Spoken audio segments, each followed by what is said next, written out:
Good morning. So location natin ngayon, ito sa background. Nasa Barangay Ulat, Silang Cavite tayo. Tapos yung pababa doon. Yan yung way din ng papuntang Tagaytay, alternate route. Kasi hindi talaga ako dumadaan sa Aguinaldo Highway. Mas masarap dumaan dito. Yung dami natin nakikitang mga restaurant, coffee shop. So, ayan yung ating Honda CRF. So, samahan nyo ko. Pupuntahan natin yung pinakamataas na Virgin Mary sa Tagaytay.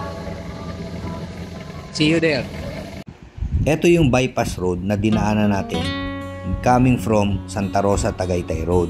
Yung tutumbukin nyo nyan is yung mismong Sierra de Maria.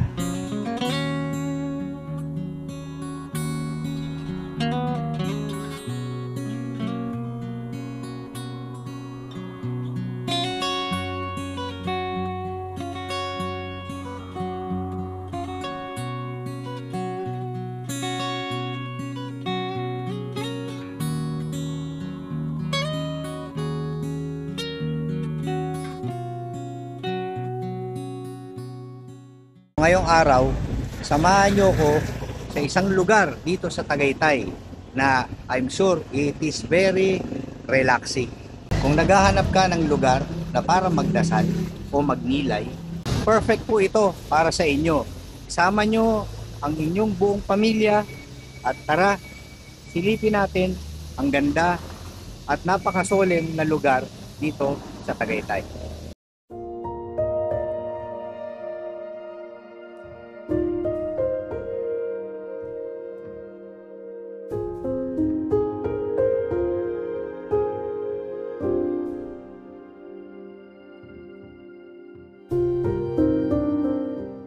Nasa Tagaytay, Calambaron, ang Sierra de Maria.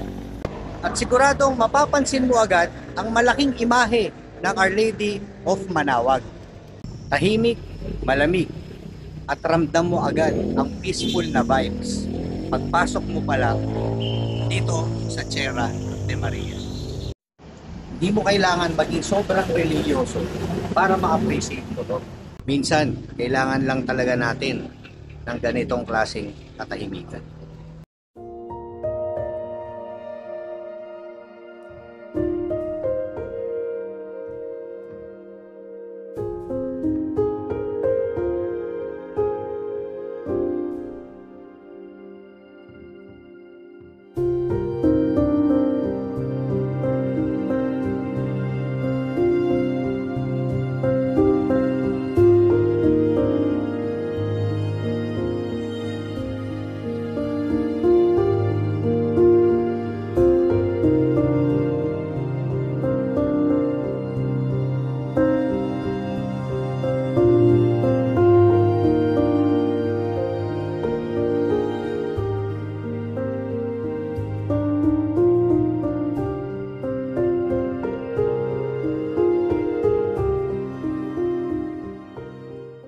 Gusto ko pong ipakilala si Monsignor Eser. Monsignor Eser Tagilaso.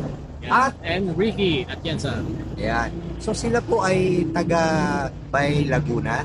If ever pong nasa area kayo, bisitahin nyo po ang ano po simbahan? San Agustin Church. Ayan, San Agustin Church. So si Monsignor Eser ang nakakasiwa Parish priest of the San Agustin Parish. Ayan.